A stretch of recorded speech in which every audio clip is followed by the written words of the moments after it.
Okay, good deal. There it goes. You're live. Hello, everyone, and welcome to another day in the Milky Way. We got a good one for you all tonight, and we are on time, not but 1 minute behind. We already got people piling in the room. We got Jules, Susie Q, Witchy Moon, 73, and Lucky Smith, who says, the Soul Tribe is prospering. I am prospering. We are all prospering together. Thank you, Soul Tribe. Thank you, Angels. Thank you, Ariel. Thank you, Boyel. And with my wonderful co-host, David Null, Hawkeye Two Feathers. Welcome, welcome, welcome. Greetings, everyone. Greetings and blessings to all of y'all. And we hope that you have been making it through the heat this summer and are doing as well as possible. There you go. Rabbit got a hold of my tongue. So we hope you're doing wonderful, and thank you always for stopping in and hanging out with us. Good deal. That's what I forgot to do. Oh, I know what you remember when I was telling you I erased something? Yeah. Yeah, that's what I erased. The Indian book, you're always reading out of that, and then I put it on here, and I'm like, oh yeah, remember last week I had that problem, and sure enough, now I got to go find it. So that's all right.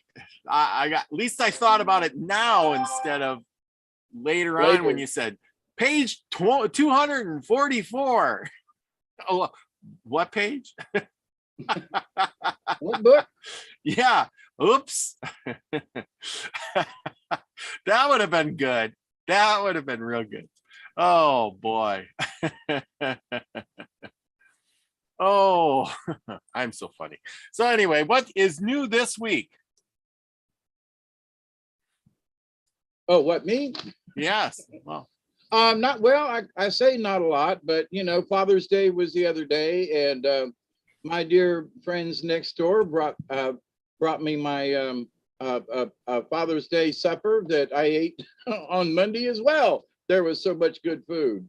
So, I'm hoping that all them fathers out there had a wonderful day. I forgot it was Father's Day till they told me. That's how much of a recluse I am. Oh my goodness. But we're today happy summer solstice is today. It's the longest day of the year and the shortest night.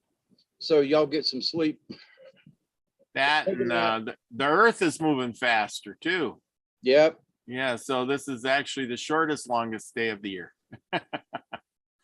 Oh, anyway, well, we'll figure it out. They'll figure it all out someday and let us all know, right? One of these days, maybe. Yeah, I'm sure they will. Oh, if I can only remember where I put that. Maybe I put it in this one. Anyway. Yeah, I got some good stuff for you tonight. Tonight we're going to talk about, as soon as I find this. Oh, hey, look at that. It pops right up. Sorry, I'm searching. I'm searching. Maybe it's in this one. I know it's in one of these. How did I lose it? I'm terrible. Anyway, so tonight I am going to be reading from this book again. 10 Big Indians. If you can see that. There we go. And this is an old book. And, it's an old, as Lucky would say, he says books from old books from libraries really bring out something. And this is from the library of the Boy Scout building, Philadelphia Council, Boy Scouts of America. Parkway Avenue. Wow. 10 Big Indians. And it is was published in where the heck was this? Stories of Famous Indian Chiefs, 1905. And in the cover of the book, it says Elizabeth K. Coyen from Helen, Christmas of 1906. So go figure. I thought that was pretty ingenious, And it is not there. What did I do with that? Oh man, I tell you, I'm still looking for that. Sorry about that. I am just all over the place. Sorry. I have to look at it over here. But anyway, so I'm on to my second big Indian story. And this one was Hi-Ho, the California King. And I bet you never heard of Hi-Ho, did you? I'm not sure, actually, but it doesn't really say what tribe he was from, except that he was from Northern California, whatever Indian tribes that would have been. I am not sure, because there was a bunch of them. And it says more than 300 years ago, a little baby was born in western shores of America. His skin was, he was dark skinned. His hair was black and straight and coarse. He had a funny little flat nose. His father was an Indian chief. He lived a careless, happy life. He lived by the ocean. He bathed in pleasant waters of the ocean, eating feasts prepared by women and his mother during and entertained people. He was a son of a chief. And of course he went on, spent his childhood hunting and learning. They dressed with Indian skins. They fished the rivers, the woods. They made baskets out of reeds and shells. They wove the baskets so tightly that they could hold water. Let's see. They caught grasshoppers and cooked grasshoppers to eat, which was a treat to them. And who knows? Maybe we'll be eating grasshoppers again if meat prices keep going up.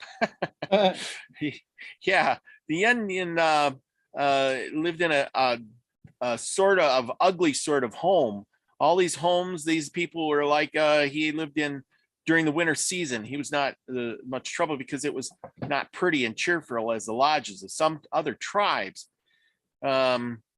This house that they lived in was a pit dug into the ground. It was about 3 or 4 feet deep, was large enough for all Hi-Ho's family to eat and sleep in.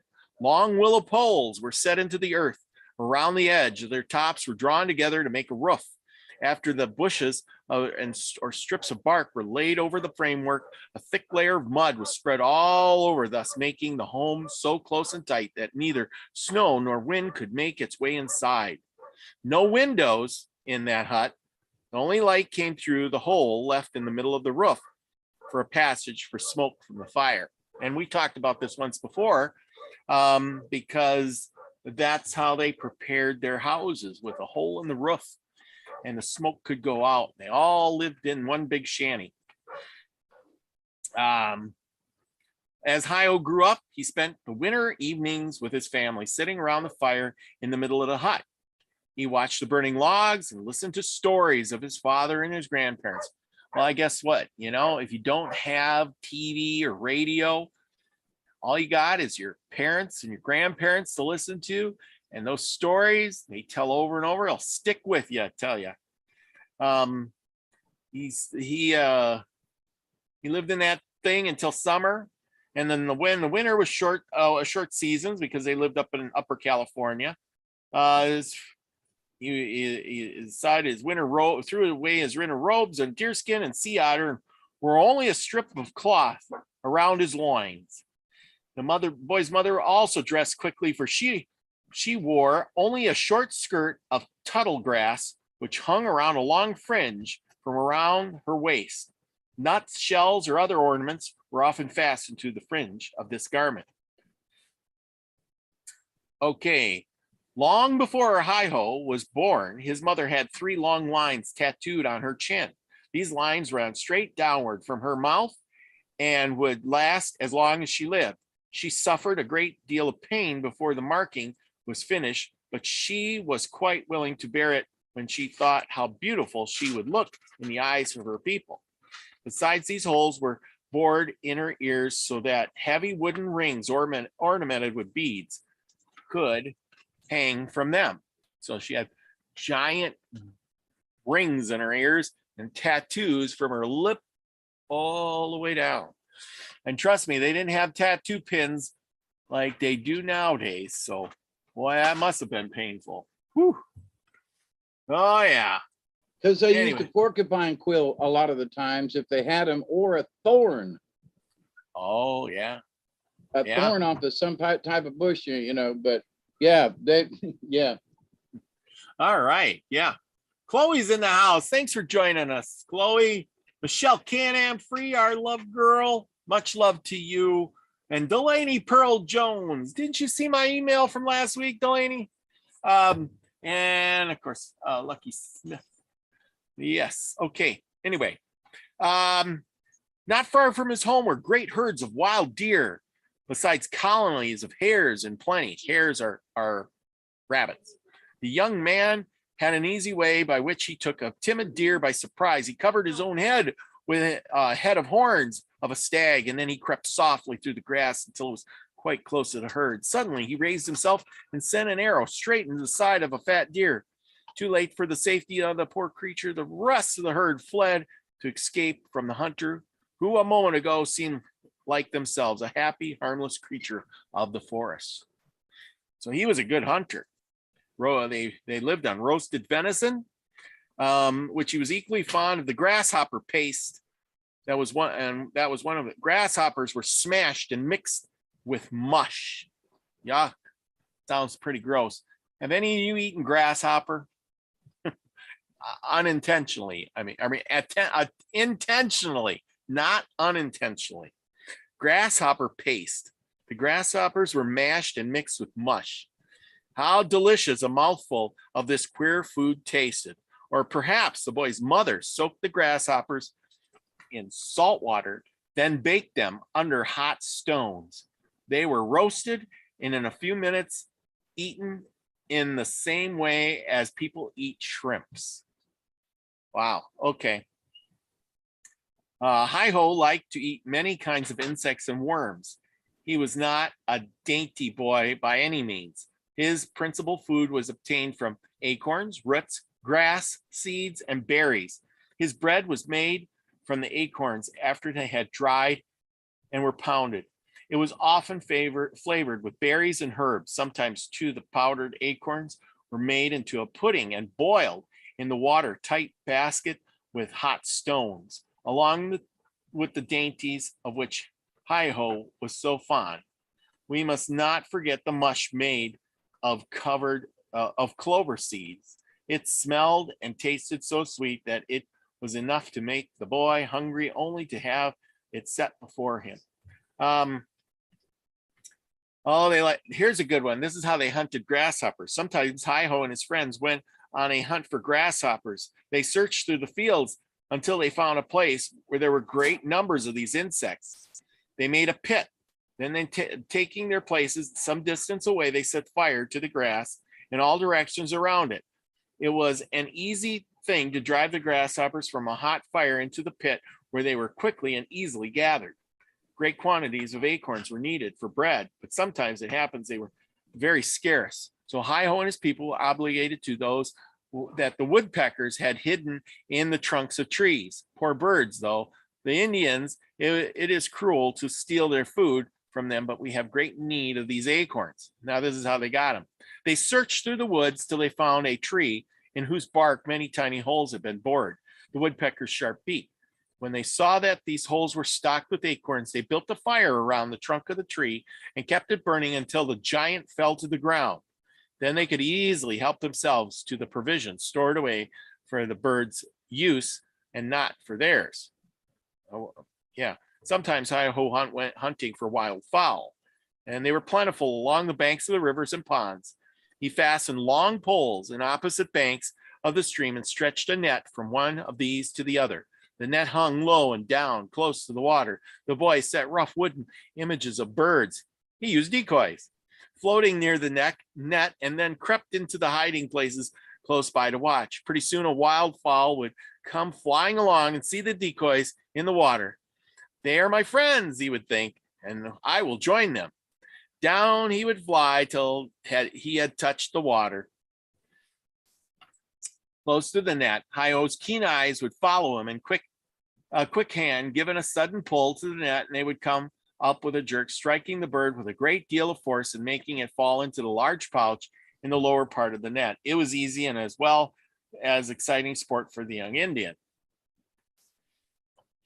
Let's see. They made when Hi-Ho wished to go out on the waters of the bay, he had no boat nor canoe to row or paddle. He had never seen the bark or wood canoes of other tribes, and his people had never thought of making such things for themselves, which is kind of strange, I think. But sometimes they needed to go out to the water to fish, and they fastened bundles of the tuttle brushes together and bound them into a long raft. Pointed at both ends, they sat on the raft and moved them from place to place with double-bladed paddles. Hi-Ho could travel quite comfortably on a raft in smooth waters, but in the wind blew and the waves came rolling about him, the boy was drenched in a few minutes. Indeed, he'd never dared to venture far from the shore, and with such a clumsy thing to carry him. Okay, so in course of time, the old chief, his dad, and Hi-Ho became when his dad died, who was the chief, Hi-Ho became the head of the tribe. He became the chief. After his people looked up to him for a great deal being, he traveled about in state surrounded by his guards. So he is in laissez-faire there. Okay, he feasted and played performances, and they danced for him, and they did all kinds of things for him. He was the king of the tribe. His warriors seldom came home bringing the scalps of their enemies after the fashion of many other tribes of the red man. They preferred instead to take out and preserve the eyes of those they conquered. Ooh, so they would poke your eye out, take it with them. Although Hi-Ho's people had both gold and silver, their money was not made of either. They used for the purpose of beautiful she cells, which was ground and polished and strung on threads of sinew. While Hi-Ho was leading the happy, carefree life of his people, a yellow-haired, blue-eyed boy on the other side of the world was learning many hard lessons. This boy was none other than Francis Drake. We'll come to know him as Sir Francis Drake. Sir Francis Drake became a young man. He was quite ready to take part in war. When he was only 18 years old, he had a ship of his own, and no voyage seemed too long or too dangerous to him. When any expedition set sail across the ocean and attacked the Spanish settlements in the New World, Drake was ready to go on and eager to join it. So he was quite the pirate guy, or conquering guy. So the young Englishman, he decided to go on a voyage. He landed in the narrow isthmus and joining North and South America. For the first time, he had looked on the waters of the Pacific. He longed to explore this vast ocean. No one knew what lands filled with treasures might be found there. Perhaps he might bring his loved queen, Elizabeth, riches that would make England so great and powerful as to fill Spain with envy. The time soon came when Drake could carry out his wishes. He sailed from England across the Atlantic, guided his ships southward along the coast of South America, and passed through the narrow, dangerous strait.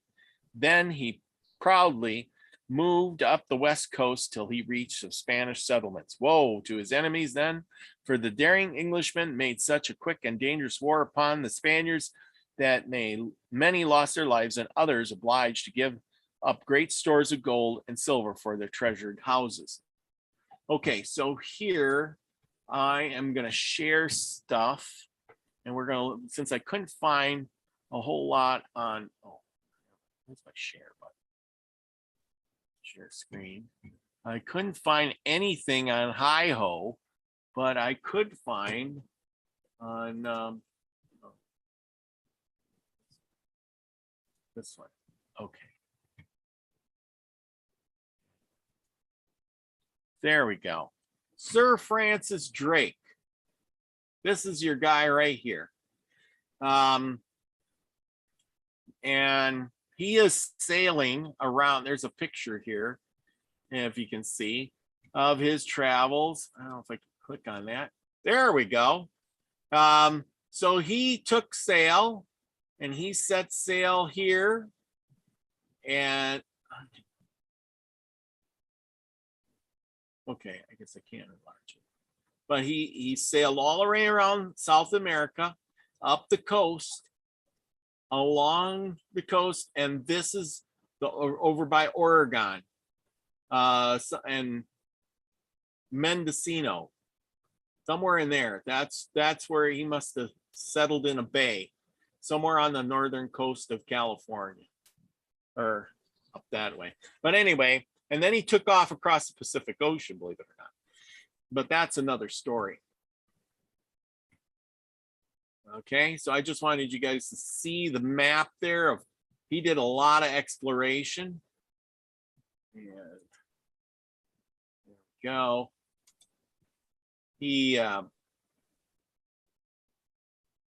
was there's a ship here. So you want to know the ship. The Golden Hind. This is a replica of his ship that he would have been sailing. Replica of the Elizabethan galleon, the Golden Hind, captained by Sir Francis Drake in 16th century Southwark, London, UK. So he's sailing around the world in this thing. Go figure. Right out of the Pirates of the Caribbean. It could have been the Black Pearl. Go. Yep. Yeah. So anyhow, there's another picture. Yeah, there's a better picture of it. Wow. Fancy looking boat. Not really that big. Not really. No. No, it's not that big. I guess that's all the picture I'm going to get. And I don't see any ports for cannons. No. Or if so, there are only a couple. Yeah. I'm sorry. You know me. I'm looking for the odd. Oh, yeah. Here's the, oh, no. Here's the ports down here. Yeah. See the trapdoors here? 1, 2, 3. There you go. Just got to get real close. I get, my point was it was a sailing vessel, but not a warship. Oh yeah, yeah. I get not so much, I guess. But I guess back then all of them were kind of warships, if you know what I mean. Yeah, to be kind of prepared. But boy, whew, sailing around the world, that little thing.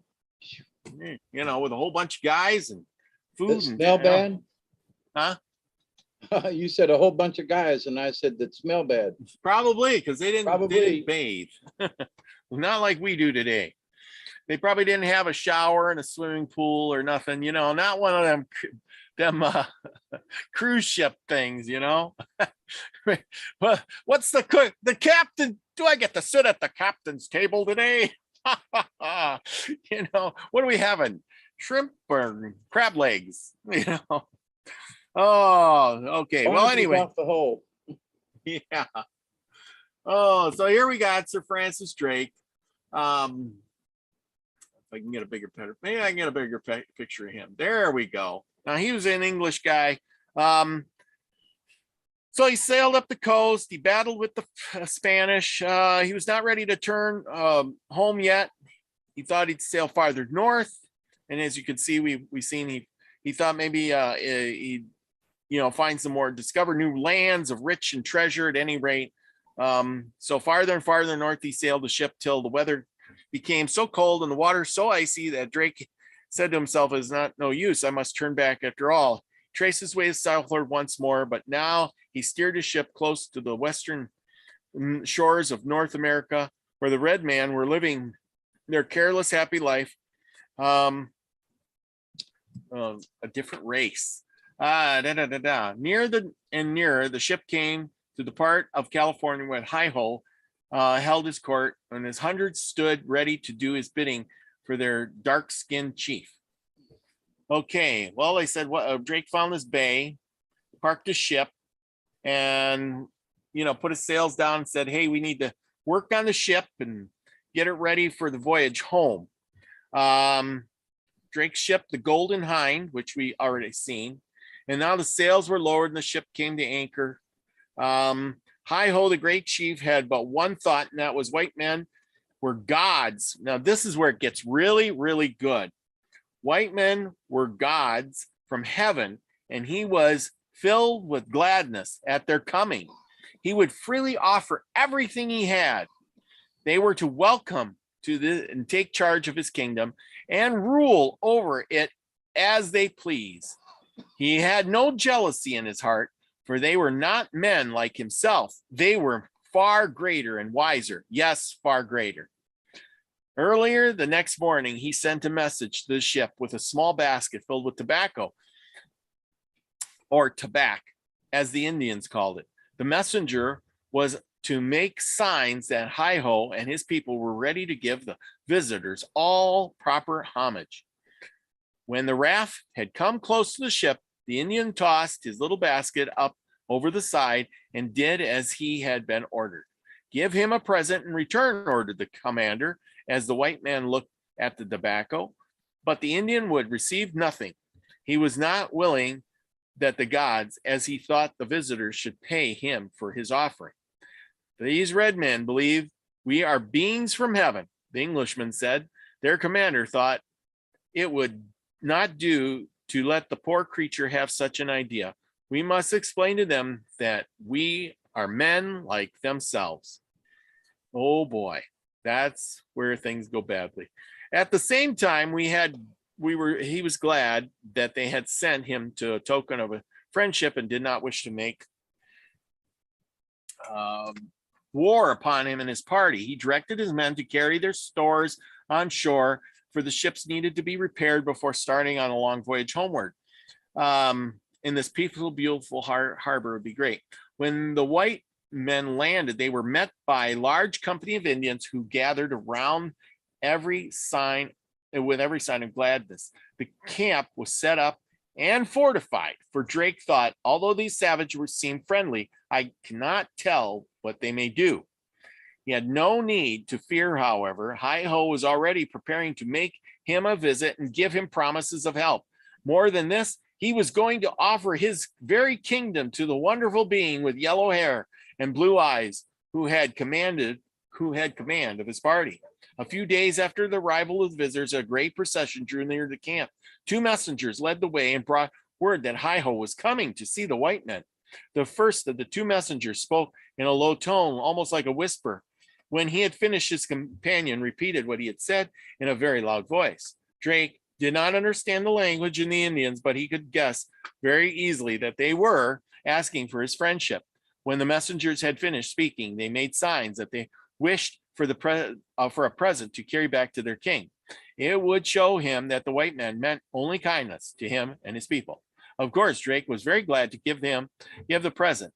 As soon as they had received it, they left the camp and hastened back to their chief. I bet you they give him blankets. Get it? Blankets. And now the whole procession drew near. First came the tall man, dressed in skins and adorned with feathers. He bore in his hands a scepter of black wood. Two crowns, one larger than the other, were carried on his scepter. 3 long chains made of bone hung down from it. This man was the herald of a great person indeed, none other than the king himself. Hi-ho walked close behind and the bearer of the scepter. A robe of rabbit skin was wrapped around his body, and his head was covered with a crown of rich, beautiful feathers. Then came the bodyguard. Of course, they're always bodyguards when there's a king around. They also wore robes of skin, but of different kind than that of Hi-ho, for the fur of the rabbit was the mark of royal person. Among these Indians, each courier wore a chain made of bone and beads, a close-fitting cap ornamented with plume of brilliant feathers and covered with a fine down found upon a certain plant was fitted on his head. Red and black stripes were painted on his body. Long lines of Indians follow in the royal train.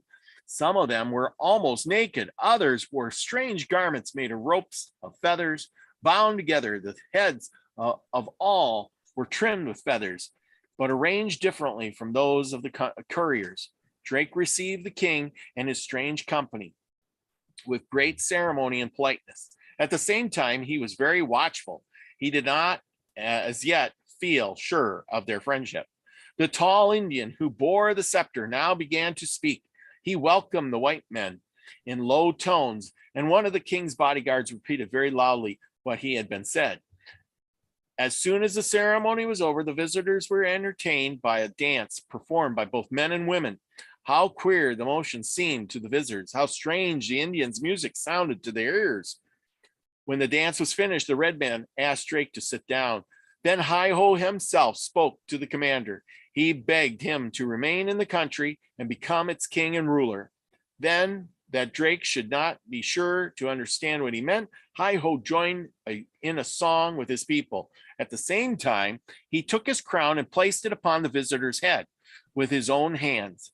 Besides this, he took the long chains of bone and beads from his own neck and wound them about the neck of the commander. When this had been done, everyone saluted Drake, calling him king, dancing and singing about him in the greatest joy. Why should they not feel happy? They thought that the gods from heaven had come to live with them. What else would be the meaning of the wonderful ship and its broad sails, bringing beings so unlike themselves, beings with white skin, clad in garments so rich in color and soft to the touch? It was no wonder that Hi-Ho felt as his people did. He, although a king, was sometimes sick and in pain. Even he must die like his subjects. But now, if these wondrous beings should remain in the land, they could drive away sickness and death by their magic powers, and the lives of the red man would be filled with joy. And so it was that Hi-Ho lifted his eyes in perfect trust to the white commander with the golden hair and the blue eyes. And what did Drake have to say in reply? He could not refuse such a present as the king offered him, but he did not think of himself. It was for Elizabeth, Queen of England, that he accepted the kingdom so freely and gladly offered. He received the crown and scepter. Drake thought if the riches and the treasures of this land could be carried back to England as easily as I have obtained the power over this kingdom. As soon as the ceremony was over, the common people crowded around the white man, offering sacrifices with tears and shrieks. But Drake and his companions lifted their hands toward the heaven and begged the savages to stop. They wished to understand the sacrifice was wrong and wicked, and that one God ruled over all. When night came, the Indians went away, leaving the white men to talk over the strange ceremony and their entertainment given to their honor. Drake and his people spent several weeks among the Indians. They traveled. They seen large herds of thousands of deer. They checked out the animals, the landscape, met other people in other villages. I'm surfing through this. Once Hi-Ho was, he knew the white man would not stay with him any longer as they sailed into the west and ordered great fires to be kindled on the cliffs, and the white men might not be cheered or might be cheered on their way. Then he turned back with a, okay, wait a minute, I missed something here. Oh, okay, here's what, they were getting ready to leave, right? Okay, the repairs were made to the ship.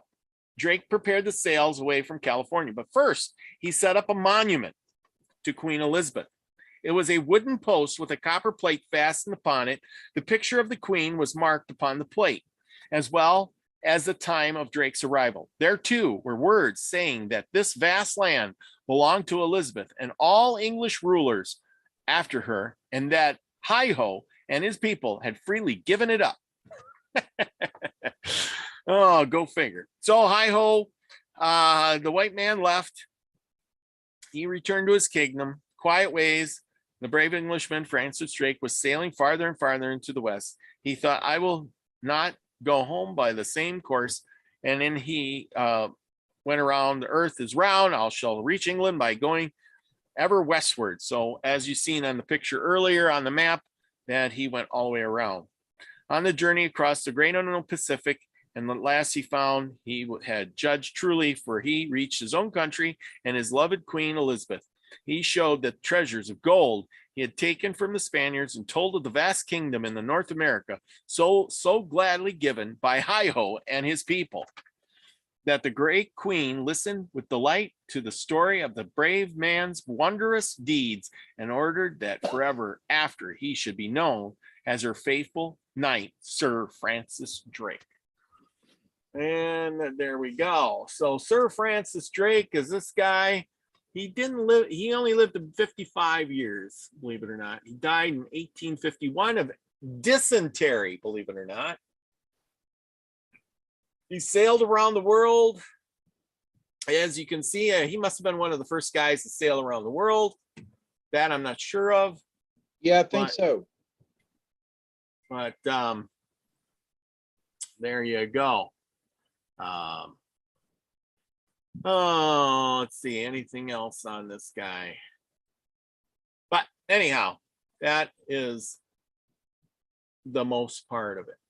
So I'm going to stop share. There we go. I'm back to the stream. Good deal. Well, I hope you all enjoyed that. That was Hi-Ho. I never heard of Hi-Ho before, but I have heard of Sir Francis Drake, and I didn't know there was a story. But see, that's the thing about this.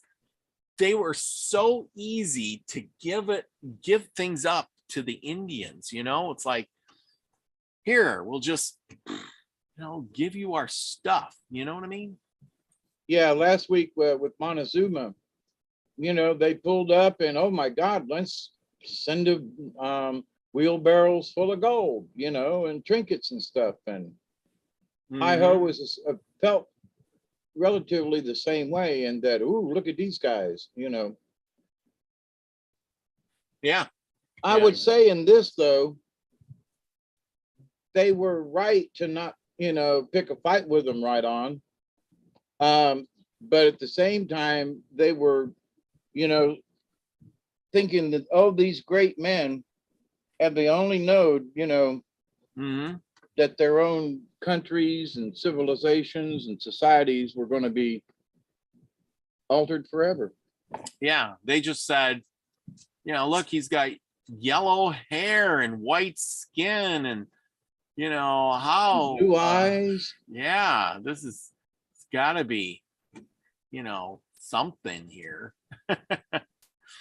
And now when he got back home, which probably many of them were like, he'll never make it. This is, he'll never make it, but he did. But to the point though, so that made the queen and all them people say, see, look how powerful we really are. He went all the way around the world and subjugated these native peoples.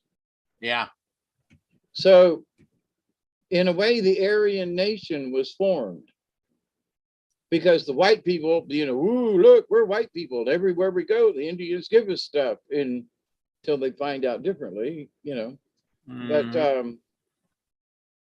so that just gives the white man, hey, we did it for 500 years. Why should we stop now? As far as that's concerned. Yes. White men got a really big ego. Ooh, we conquered these people. We conquered them, and we conquered these folks, and these folks just gave up. Yeah, yeah, I totally agree, and that's pretty much how it went. Yeah, and the thing is that, and interestingly enough, when they did say, hey, wait a minute, we ain't taking this no more, they they wiped them out almost. Yeah. But the differences of societies are basic in that they welcomed anyone as a friend until they knew otherwise. Yeah. Rather than treat them as a foe. So, but anyway, yeah, lots of stuff has changed, ain't it? Yes. Yes, it has. Oh, it changes, but it always seems to stay the same. Yeah, in a lot of ways, yeah. Yeah. Where did I put that thing? I don't know what I did with the book. I am a terrible person. And I can't remember where I put it. Don't you hate that? You got all these files and all these folders, and I don't I did with it. I'm so terrible. And I have files named stories. Yeah, I know. Stories 1, stories 2. Stories 1 and stories 2. And I don't know, I did this last week and I found it right away, didn't I? Sort of. Yeah, I found it right at the last minute. And I was like, oh, here it is. This is what I did with it. Oh, I know I put it in elements. New folder. It's got to be in the new folder. Maybe it's in.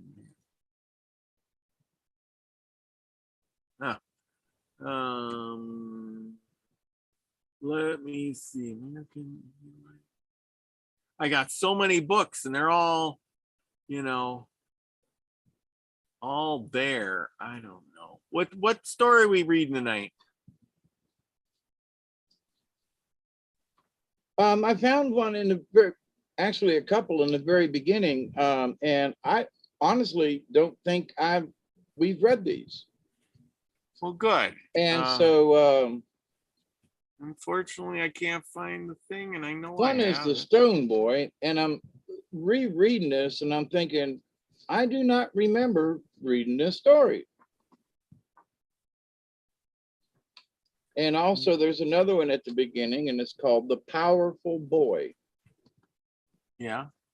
Okay. It's Seneca, and I've read through it twice now, just this evening, and I'm like, I don't remember reading this story.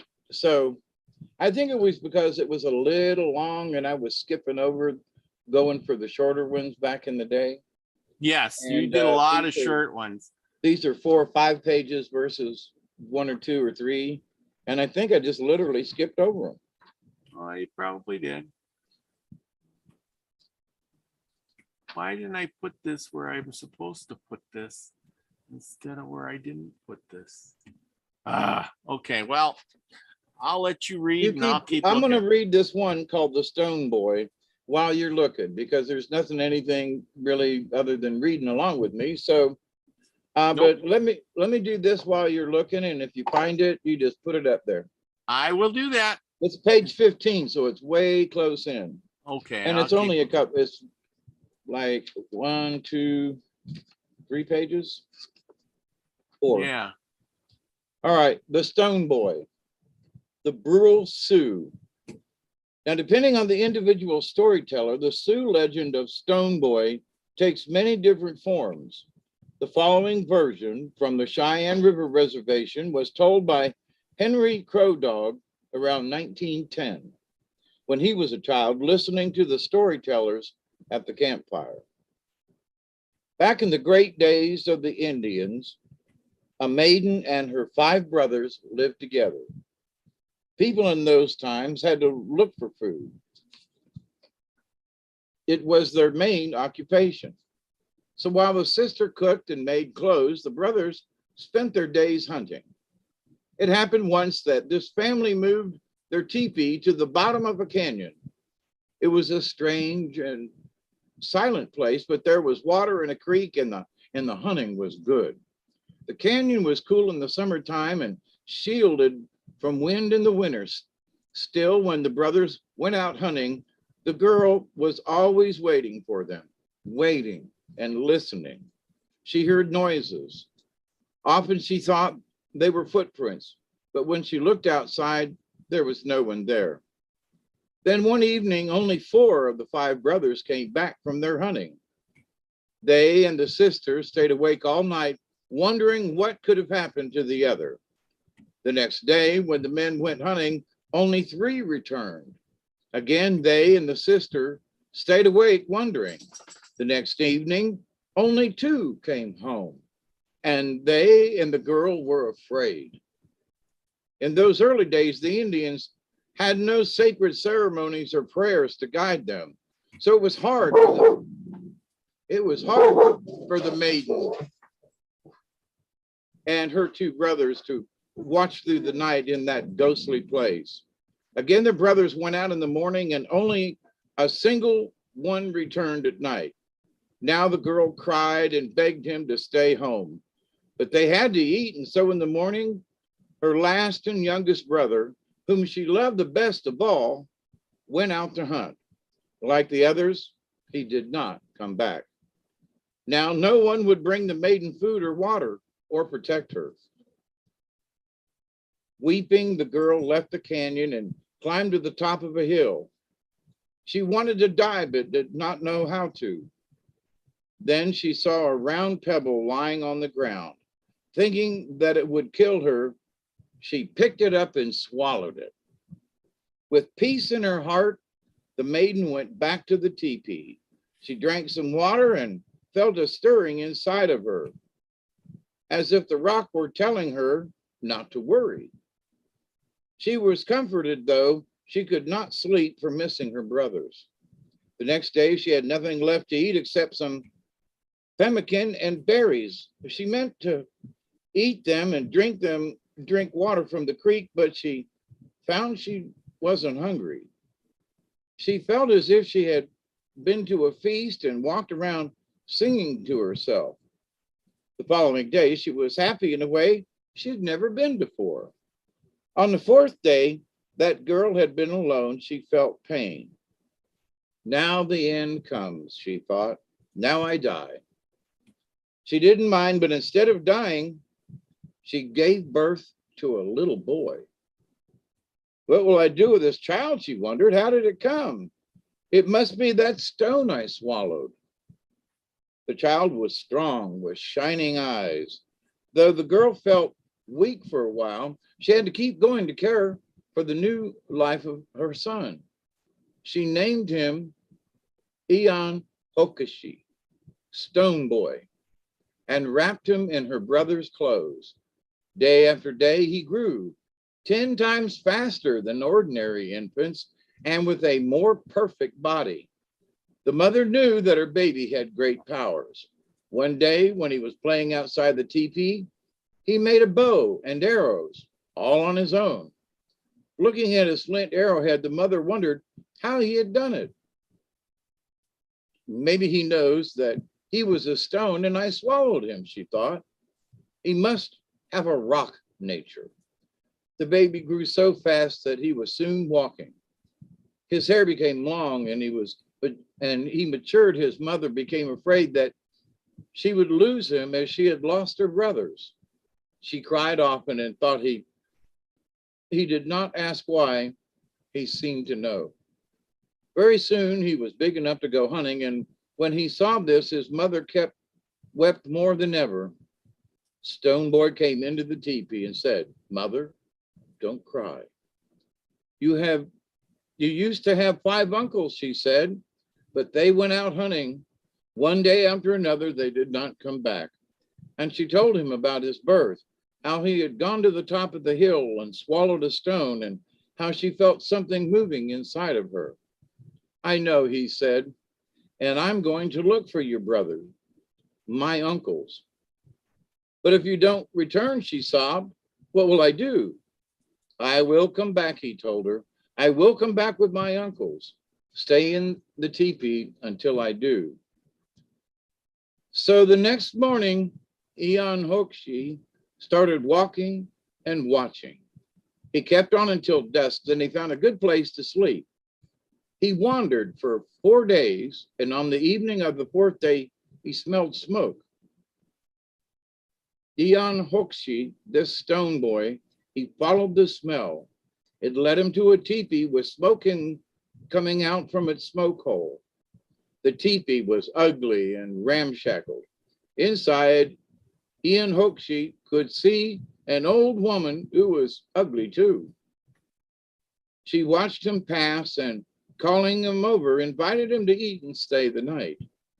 Stone Boy went into the teepee, though he was uneasy in his mind and a little timid.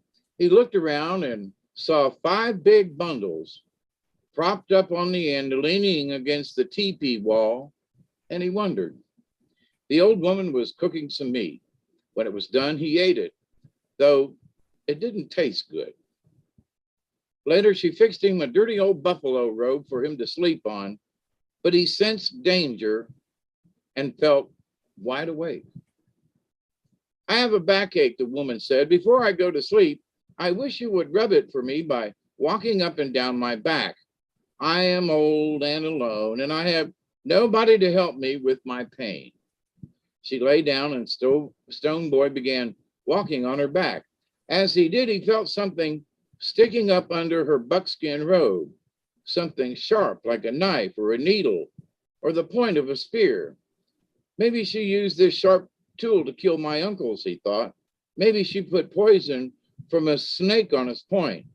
Yes, that must be so. Ian Hoxie, having pondered, jumped high in the air, as high as he could, and came down on that old woman's back with a crash. He jumped and jumped until he was exhausted, and the hag was lying dead with a broken back. Then Ian Hoxie walked over to the big bundles, which were wrapped in animal hides and lashed together with rawhide thongs. He unwrapped them and found 5 men, dead, dried like jerked meat, hardly human looking. These must be my uncles, he thought, but he didn't know how to bring them back to life. Outside the ugly teepee was a heap of rocks, round gray stones. He found that they were talking and that he could understand them. Ian Hoxie, Stone Boy, you are one of us. You come from us. You come from Tonka. You come from Eon. Listen, pay attention. Following their instructions, he built a little dome-like hut out of bent willow sticks. He covered it with the old woman's buffalo robes and put the 5 dead, dried-up humans inside. Out in the open, he built a big fire. He set the rocks right in the flames, picked up the old woman and threw her in to burn up. After the rocks glowed red hot, Stone Boy found a deer antler and used it to carry them one by one into the little hut he had made. He picked up the old woman's water bag, a buffalo bladder decorated with quill work, and he filled it with water. He drew his rawhide tie tight and took it inside too. Then he placed the dried humans around him in a circle. Ian Hoxie closed the entrance of his little lodge with a flap of buffalo robe so that no air could escape or enter. Pouring water from the bag over them, he thanked the rocks, saying, "You brought me here." 4 times he poured the water. 4 times he opened the flap and closed it. Always he spoke to the rocks and they to him. As he poured, the little lodge filled with steam so that he could see nothing but white mist in the darkness. Then he poured water a 2nd time. He sensed a stirring. Then he poured water the 3rd time and he began to sing. And when he poured the 4th time, those dead, dried up things also began to sing and talk. I believe they have come to life, thought Ian Hoxie, the Stone Boy. Now I want to see my uncles. He opened the flap for the last time, watching the steam flowing out and rise into the sky as a feathery cloud. The bonfire and the moonlight both shone with the little sweat lodge, and by their light he saw 5 good-looking young men sitting inside. He said, "Hoi, Lexki, you must be my uncles." They smiled and laughed and happy to be alive again. Ian Hoxie said, "This is what my mother, your sister, wanted. This is what she wished for." He also told them, "The rock saved me, and now it has saved you. Eon, Tonka, rock. Tonka, Eon. Tonka, Shila, the grandfather spirit. We will learn to worship this little lodge, these rocks, the water, the fire. These are sacred. These we will use from now on, as we have done here for the first time, for purification, for life, for wishasoning, for health. All this has been given to us so that we may live. we shall be a tribe. Told by Henry Crow Dog, February 16th, 1968, at Rosebud, South Dakota, as recorded by Richard Erdos. Henry Crow Dog is a full-blooded Sioux elder with a majestic face, craggy as the Black Hills himself. He is the grandson of the famous Crow Dog, a chief warrior and leader of the Ghost Dancers. The first Crow Dog once volunteered, drove 150 miles to his own hanging for killing his rival, Chief Spotted Tail, only to be freed on orders of the Supreme Court, which ruled that federal law had no jurisdiction on an Indian reservation. The end. Wow, that was good. That was. And I don't think I've read that. I mean, I just no, never heard of that one before. Never heard of that one before. And you still haven't found it? No, last week I found it like right away. And this week, I don't know where it went. I am going to have to do something. You know, where did I put it? I don't know. I had it on my thing here and then it disappeared. So, oh, maybe I got it in the cloud. You never know. Who knows? Everything was syncing to that stupid thing. Well, I got one more logged up here, and you go right ahead. It's a couple of pages.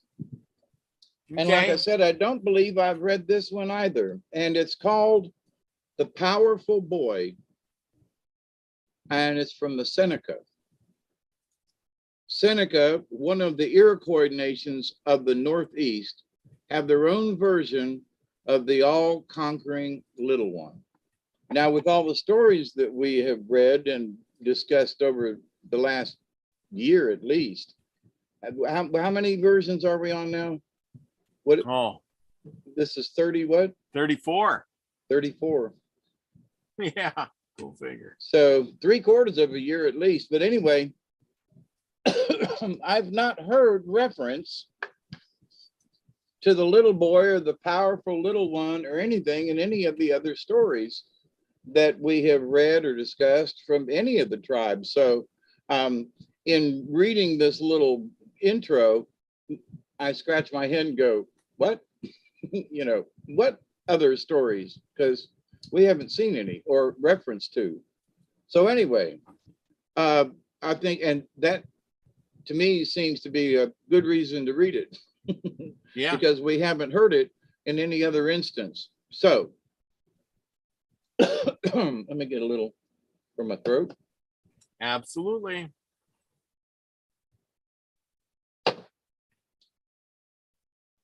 The Powerful Boy, the Seneca. A man and his wife lived with their 5-year-old son in an ugly-looking lodge in the woods. One day, the woman died giving birth to another boy who was bright and lively, but no longer than a person's hand. Thinking that the infant would not live, the father wrapped it carefully and placed it in a hollow tree outside the lodge. After that, he burned the body of the mother. Then, as he had done before, the man went hunting every day. The 5-year-old played around the lodge by himself, feeling lonely.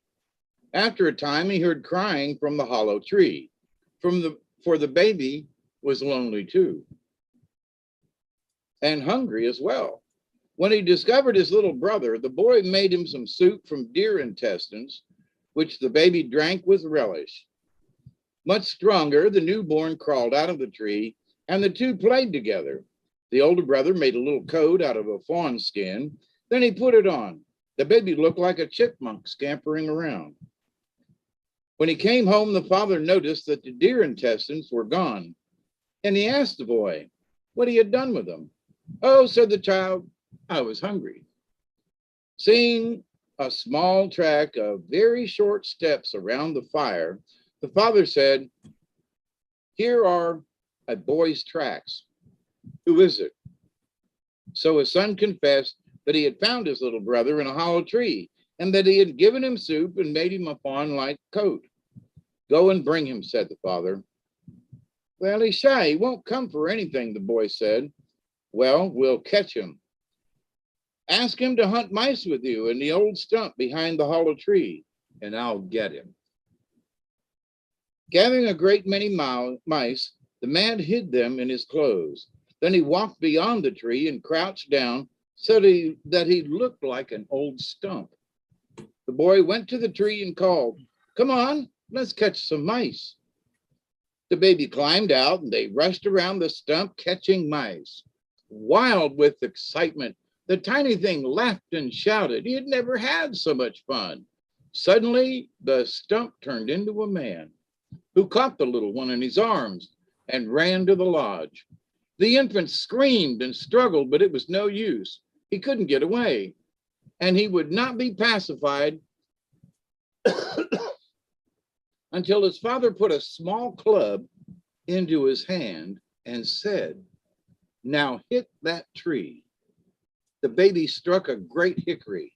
The tree fell. Then he laid about him with a club, and everything he hit was either crushed or killed. He was delighted and he stopped crying. Now the baby stayed with his older brother while their father went hunting. "You must not go to the north while I'm away," the father told them. "Bad, dangerous people live there." But when the father had left, the tiny one said to his brother, "Oh, let's go north. I want to see what's there." Well, the boys started off and walked until they came to a wooded, marshy ground. Then they heard what sounded like many people calling, "My father, my father." Actually, they were frogs singing the frog song, "No qua, no qua." "Oh, these people want to hurt my father," the little boy cried. He fixed himself a pile of red-hot stones and hurling them at the frogs, he killed every one. When the boys came home, their father was very angry. "You must not go again," he said. "You must not go west. It's dangerous there as well." But the next day, when their father had left, the little boy said, "I want to see what's in the west. Let's go there." So they traveled westward until they came to a tall pine tree with a bed made of skins way at the very top. "Well, that's a strange place for a bed," the little boy said to his brother. "I'll climb up and look at it." Up he went, and in the bed at the top, he found two naked, frightened children, a boy and a girl. He pinched the naked boy, who called out, "Father, father, some strange child has come and scare me so nearly to death." Suddenly the voice of thunder was heard out in the far west. It rumbled toward them faster and faster until it reached the bed in the treetop.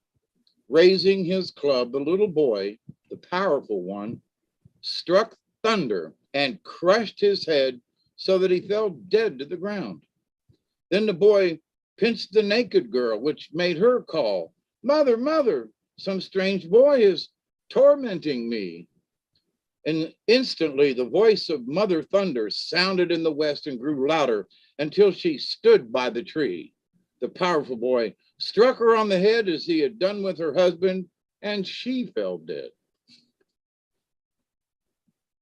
The powerful one thought, "This Thunder Boy would make a fine tobacco pouch for my father. I'll take him home." He struck the boy with his club and then threw both children to the ground. The two brothers went home, and the tiny one said, "Oh, father, I have brought you a splendid pouch." "What have you done?" the father said when he saw the dead thunder baby. "These thunders have never harmed us. They bring rain and do us good, but now they will destroy us to revenge their children."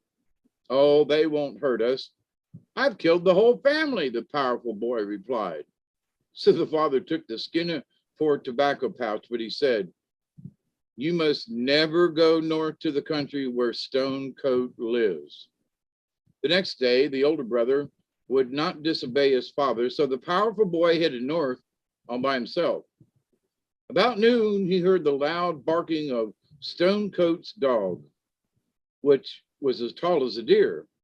Thinking that the master must be close by, and the little boy jumped into the heart of a chestnut tree to hide. The dog kept barking, and Stonecoat came up to look around. There's nothing here, he said. But the dog kept barking and barked and stared at the tree. And finally, Stonecoat struck the tree with his club and split it open. What a strange little fellow you are, Stonecoat said, looking at the boy as he came out. You're not big enough to fill a hole in my tooth.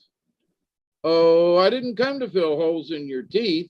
I came to go home with you and to see how you live, said the boy. All right, come on, said Stonecoat, and began walking with enormous steps. In his belt, he carried 2 great bears, which seemed as small as squirrels. Once in a while, he would look far down and say to the boy running by his side, You're a funny little creature. His lodge was huge and very long, and the boy had never seen anything like it. Stonecoat skinned the 2 bears, put one before his visitor, and took the other for himself. Now you eat this bear, he said, or I'll eat you and him together.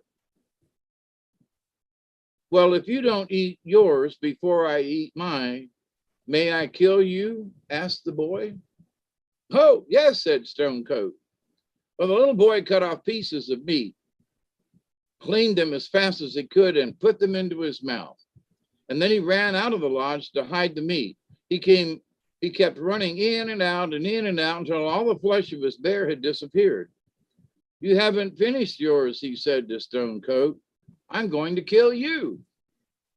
Wait until I show you how to slide downhill, Stonecoat said, and took him to a long, slippery hillside, which ended in a cave. Putting the boy in a wooden bowl, Stonecoat sent him down at great speed. But presently the powerful boy ran up the slope again. Where did you leave the bowl? Asked the surprised Stonecoat. Oh, I don't know, down there, I suppose, the boy replied. Well, let's see who can kick this log the highest, said Stonecoat. You try first, said the little one. The log was 2 feet thick and 6 feet long. Putting his foot under it, Stonecoat kicked the log up twice as high as his own height. Then the boy, slipping his foot under the log, sent it whistling through the air. It was gone a long time, and then it came down on Stonecoat's head and crushed him to death. Come here, said the boy to Stonecoat's dog. The dog came, and the little one climbed on his back and rode home. Now my father will have a fine hunting dog, he said.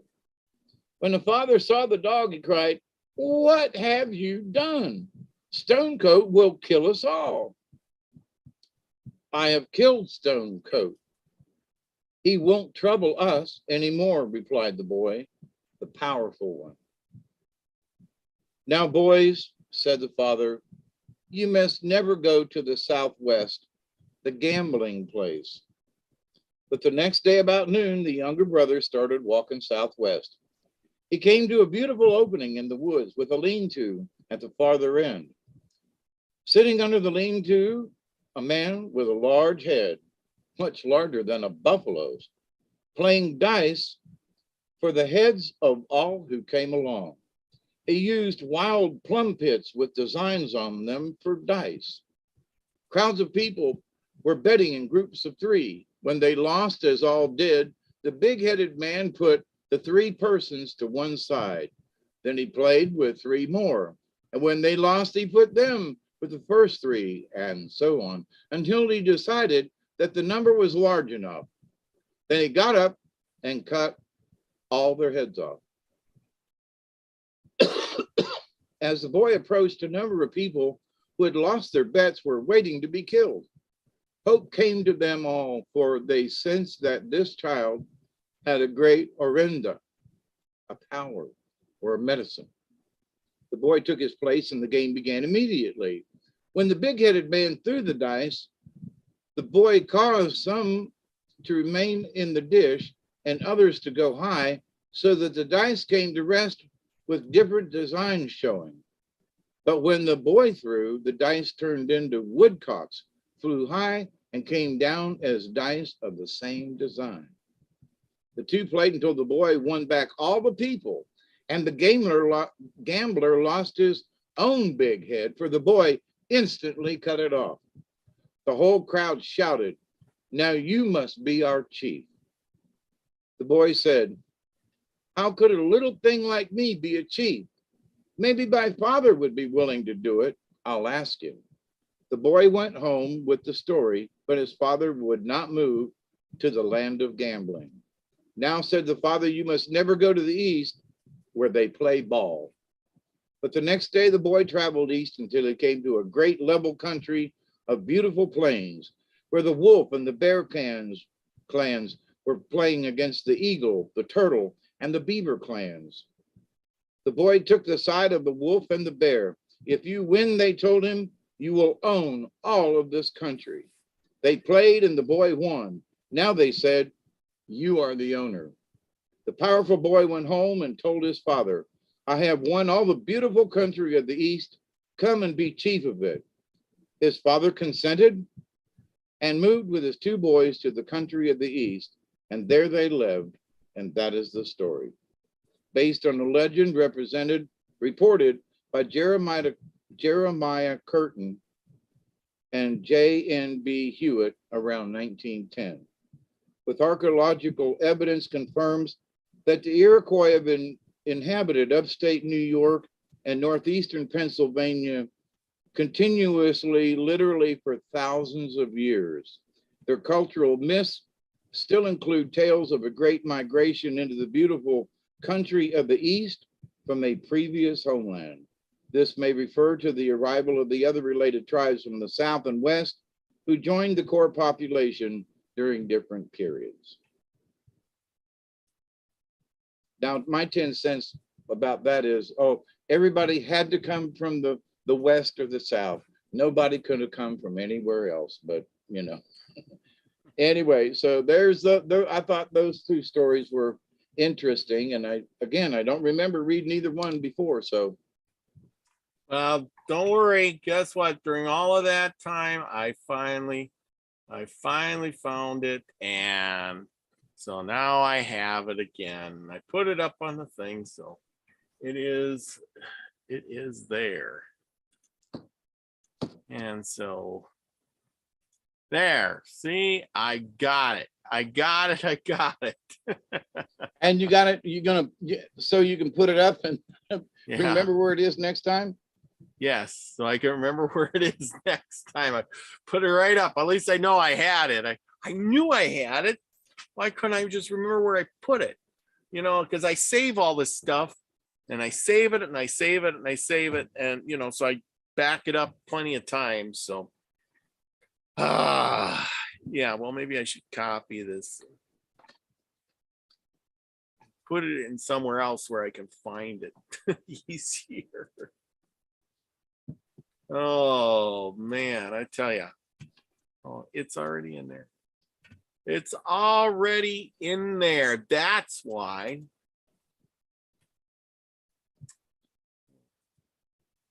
There we go. Voila. Ta-da. Now I find it. So I'm a little slow on things. Sorry, everybody. I screwed up on that one. But, you do such a good read, it doesn't really matter because it's a good read. But I hope that everybody enjoyed that. Such is life, says Courtney. Yes, Courtney, thank you. Good story today too. Thank you for that. She had a story today. So go check out Courtney's channel, Stars of the Morning Light, and check that out. Go subscribe to her if you haven't.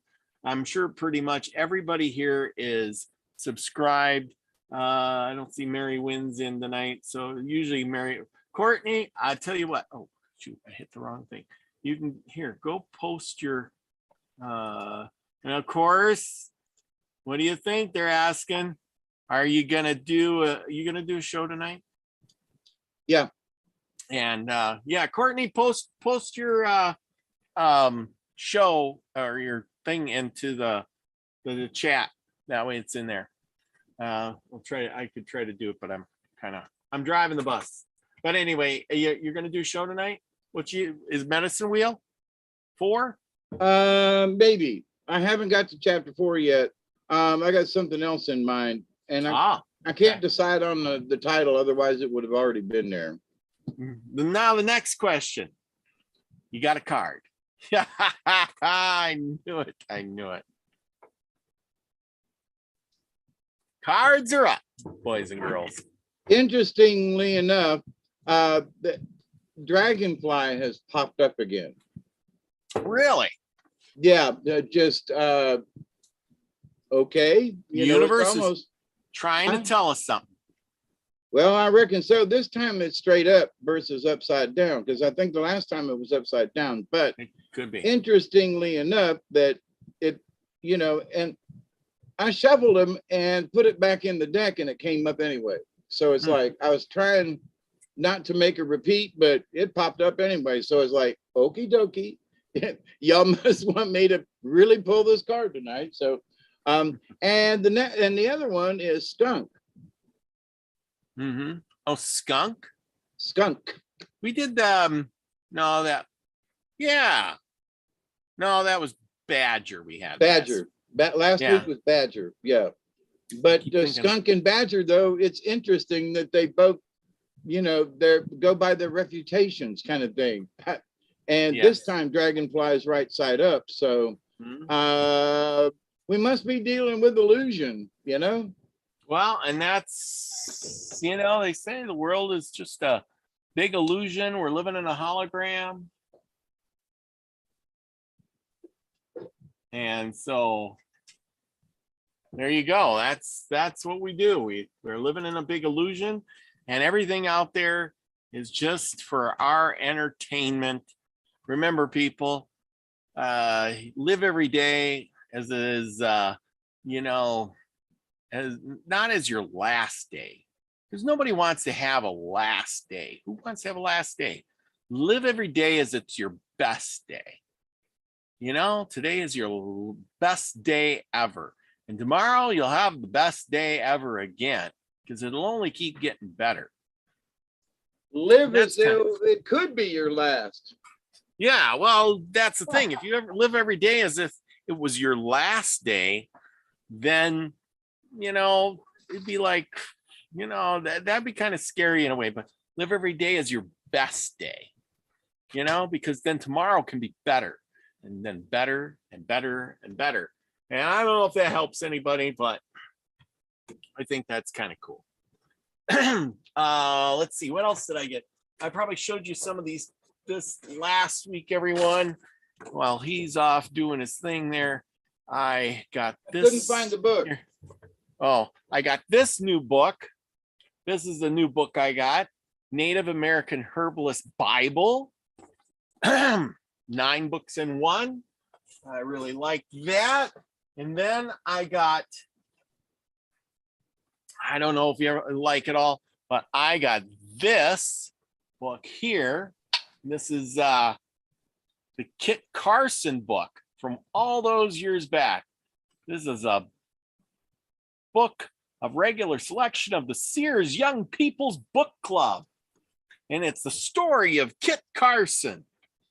Now, I got this book, and this is stories from Kit Carson, but not the real Kit Carson book, although I have Kit Carson's book right here. Oh, well, somewhere. Anyway, I have his autobiography I've been reading. And so, which is pretty cool. He's quite the guy. I also got Buffalo Bill this week. You know anything about Buffalo Bill? A little bit, but I've forgotten, kind of thing. But yeah. Yeah, I got this it's called A Real Book. And it's from 1952. And it is all about Buffalo Bill. and it's called Buffalo Bill, the real book about Buffalo Bill. Kind of cool. It's old. It's from 1952. I don't know much about when did Buffalo Bill die, in the 20s or something? Let me look this up. We'll just look at what Buffalo Bill does. Oh, should be easy. He'll come right up.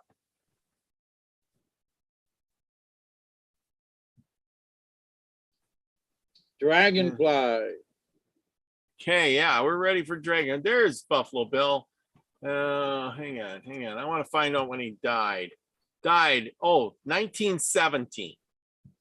So there you go. I did go to Buffalo Bill's grave, and it's on top of a mountain.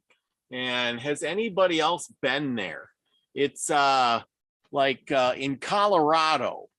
It's on the border of, you could see it's on the border of Colorado and Nebraska. It's really cool. If you ever seen it or ever went there. So if you've been to Buffalo Bill's grave, let me know. Give me a thumbs up or hey, yeah, I'll watch the chat.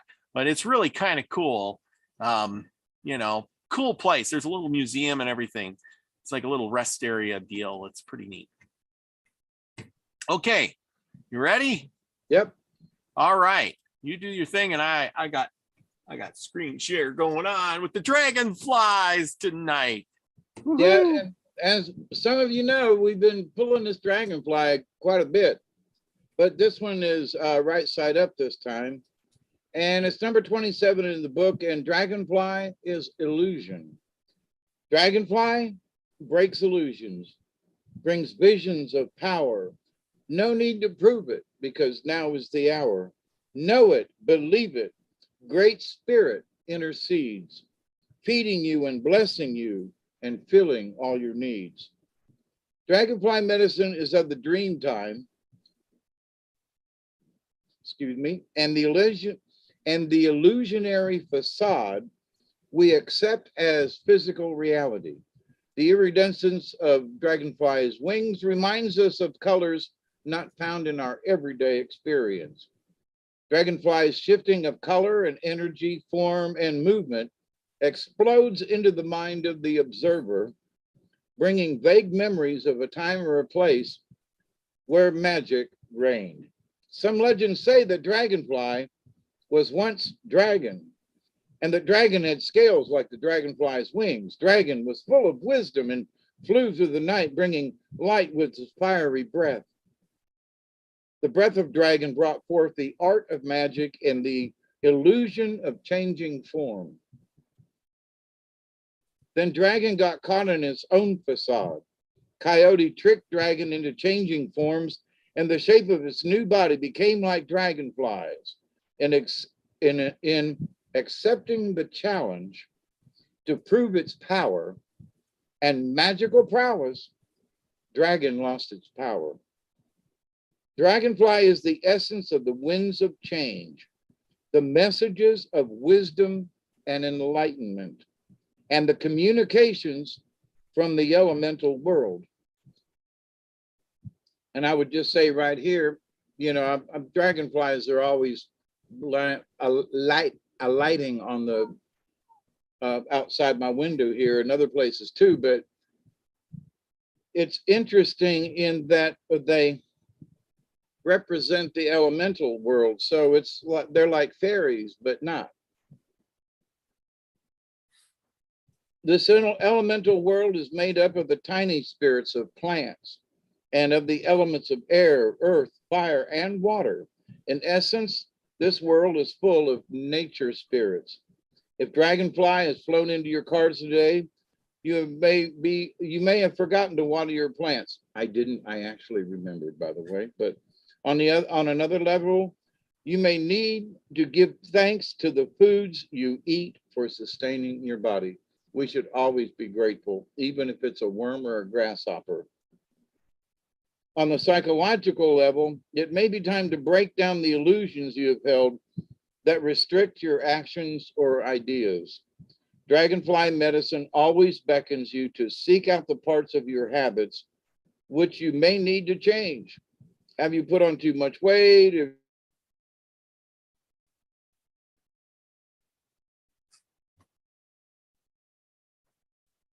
you start to look like a scarecrow? Have you tended to, if you feel the need for change, call on Dragonfly to guide you through the mist of illusions to the pathway of transformation.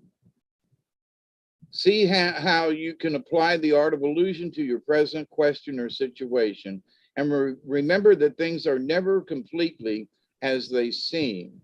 So I've noticed in this one, it's like, ooh, Dragonfly illusions, but it really doesn't get into the illusion of what. And for those of us these days, for example, there have been a lot of people who are just scared to death about this monkeypox. And there's not really any information that it's really getting bad. So there are people who are putting up a sense of fear, and that's an illusion. Does monkeypox really exist? Maybe. We really don't know, because we're being lied to all the time. But so we have to look at the illusion and find out, is this really true? Or is this Memorex, the old commercial? Is it live or is it Memorex? So there are people who are looking at things thinking that it's real, and we need to be able to look at it and go, wait a minute, this is someone else's illusion. They're trying to fool me. So we should be careful about those illusions that are going on all around us. And ask Dragonfly to see through it, Now, the other one is number 7, which is skunk. And skunk is reputation, literally reputation. And last week it was badger, and both of them are known by their reputation. So skunk, tell me the story, so I will know it well, how to attract and how to repel. Skunk medicine, go ahead and laugh at this furry little critter has a reputation that contains a great deal of power. Due to its distinctive behavior, humans give this tiny, smelling little creature a wide berth. The key word here is respect. Unlike other predatory animals, skunk does not threaten your life, but threatens your senses. You know this to be true if you have ever been in the vicinity of its prey. In observing the habits of habitual patterns of the skunk, it is easy to notice the playfulness and nonchalance of its natural behavior. The I dare you attitude of this four-legged creature commands you as the observer to respect its space by merely reputation alone. Skunk is teaching you that by walking your talk and by respecting yourself, you will create a position of strength and honored reputation. The carriage of your body relates to others what you believe about yourself. There's no need to bully, aggravate, torment, or overpower other beings when your sense of self is intact.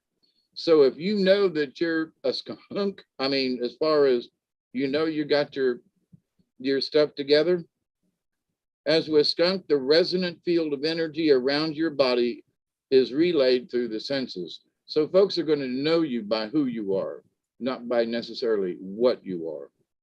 Self-esteem permeates the body's energy and is instantly recognized on an extrasensory level by other people. Learn to assert without ego, and that's really important, what you are. Respect follows. Your self-respectful attitude will repel those who are not of like mind, and yet will attract those who choose the same pathway. As the odor of skunk attracts others of its kind, it repels those who will not respect its space. Skunk medicine people have the ability to attract others, and they are very charismatic. At the same time, the other side of their natural power is to repel those who seek to take the energy from them without recycling the gifts that they've already been given.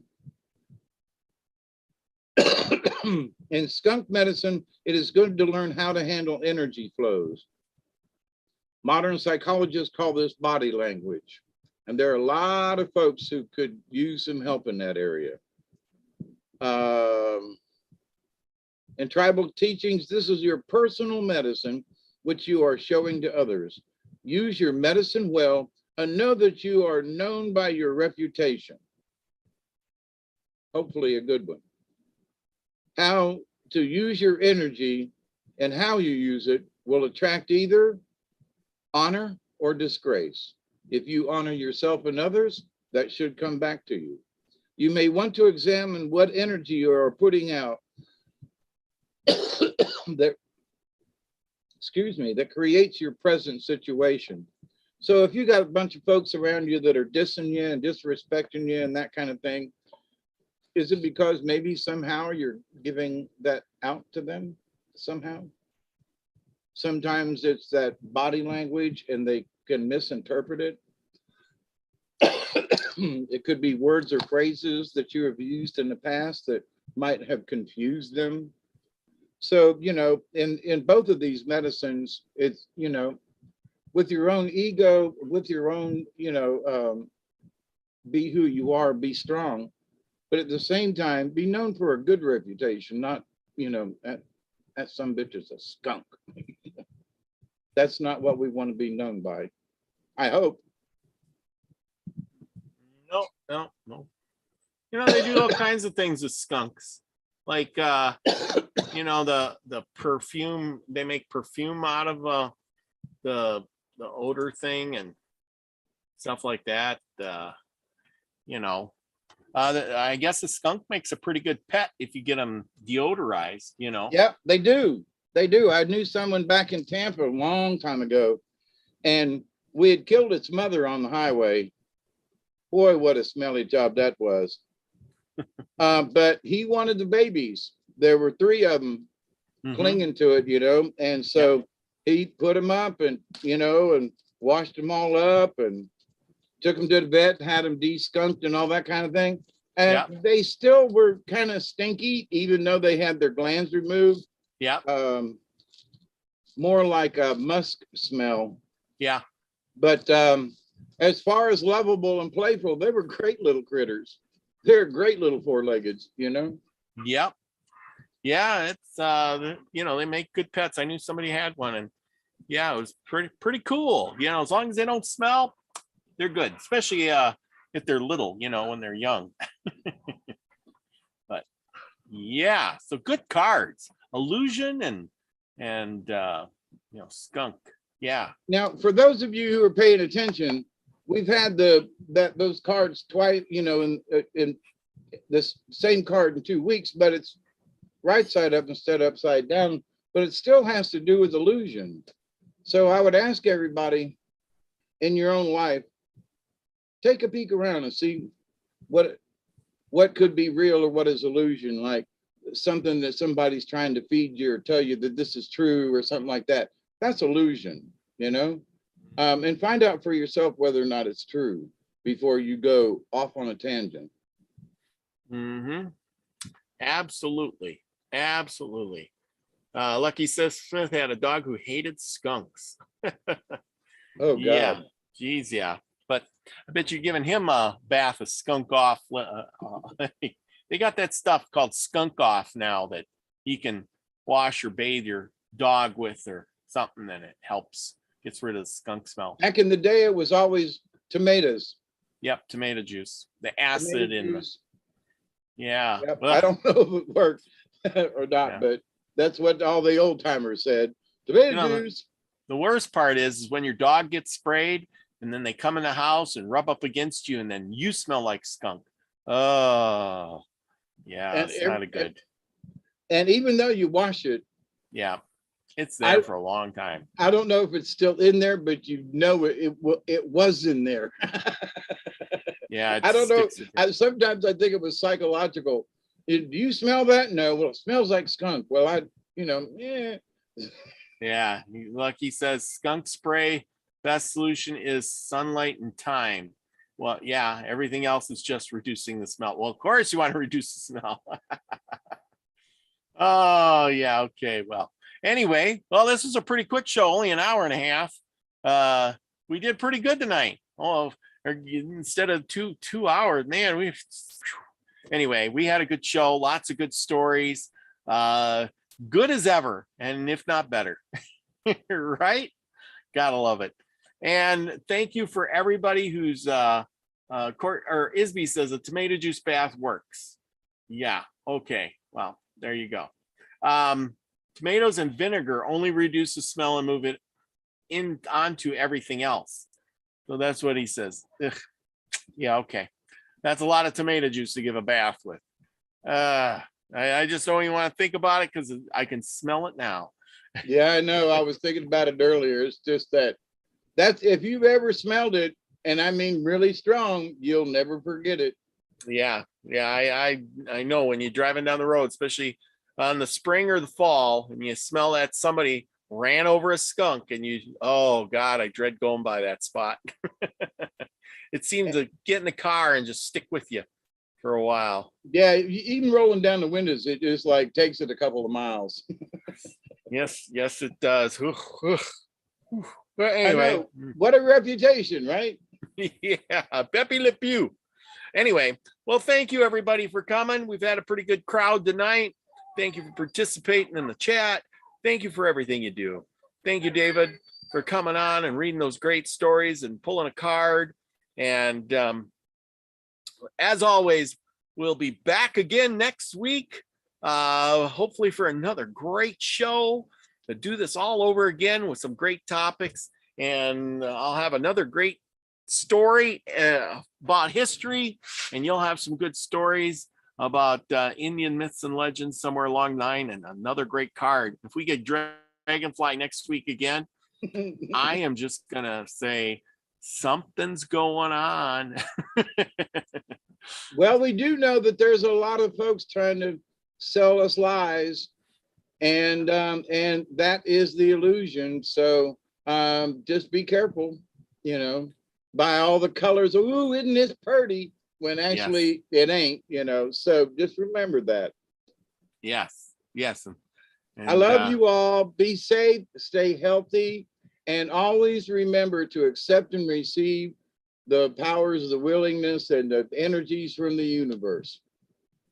Absolutely. And with that, be the frequency you want to receive. Thank you, everybody, for coming. We'll see you next time. Peace, everybody. Cheers. And there we go. Another show in the bag.